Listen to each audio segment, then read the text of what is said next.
and you also perhaps are less willing to pay for other people's health care.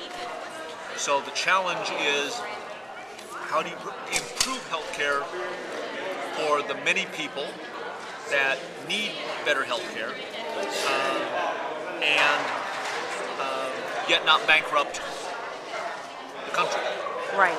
And many of the people who already have insurance say they work for it, and why don't the rest of the world work for their health insurance like they do? And they're not willing to pay more to help the unfortunate. Many of the unfortunate should take better care of themselves, no doubt about it.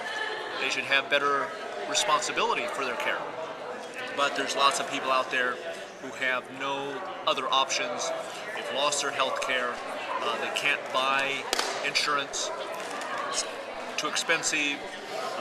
And so the challenge is, how do we provide better health care options for those people, without bankrupting the rest of the country? Right. And again, we're talking to Dr. Larry Johnson from the University of Arkansas Medical Sciences and the VA. And he's volunteered his time to treat American citizens who are not fortunate enough to have regular and routine health care. Dr. Johnson, what are you seeing downstairs generally? Are you seeing medical issues that are larger than they need be because people have not been getting routine preventative care? In other words, if people were if your patients downstairs were able to have health care, would you be seeing, smaller and less expensive problems? Yes.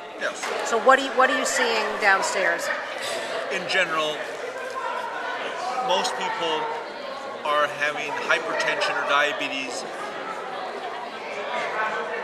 uncontrolled because they aren't taking medicines. And they aren't taking their medicines in part because they say they can't afford them. Right. And so our job is to try to start them back on their medicine, and give them the least expensive, most appropriate medicine, and then hopefully get them connected back into a healthcare system where they can see a physician or a healthcare provider on at least a semi-regular basis, so they don't run out of their medicine. I was told that a lot of the patients in New Orleans, and maybe here as well, when they were handed a prescription and were told that they could fill it for $4 at Walmart or Costco, said to the doctors and the nurses, well, I don't have the $4 for the prescription. Are you hearing that? Not so much. The ones I'm seeing can't afford it. They implied that they can afford it, and then I also talked to them about their $4 a day habit for smoking. Right. And in general, then they can substitute their medicines for their smoking. Right. But most of them are not that impoverished. Right. Which is good.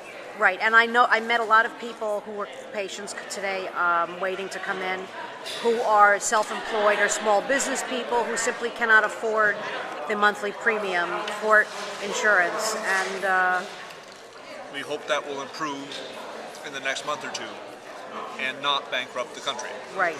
And tonight is a very important vote in Washington, the first vote on the healthcare legislation.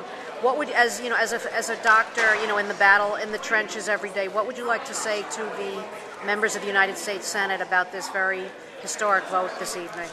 Well, I'm not an expert on exactly what vote this is, but I believe it's a vote to begin debate. Yeah, begin debate. Correct. So yes, stopping debate now would be asinine. It's completely self-destructive, and so until we can see the final version, and it's not going to be perfect, so everyone will have a complaint about the bill, that it's not perfect, and all the vested interests will complain about the bill. Tonight's vote, if you are correct, is just continue the work on developing an adequate healthcare bill that can be presented to Congress. And one final question: is healthcare a right?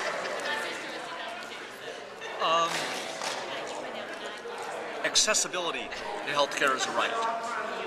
People have to take more responsibility for their own healthcare. But I believe in a civilized country, accessibility to healthcare is a right. And at this time in the United States, we don't have access. We don't have complete access. Right. Said for the fortunate, people who have jobs with insurance benefits, the rich will always have access, but there's too many people who, not of their own self-neglect, are unable to have access to adequate health care. Great. Thank you very much. And thank you for your service. Okay.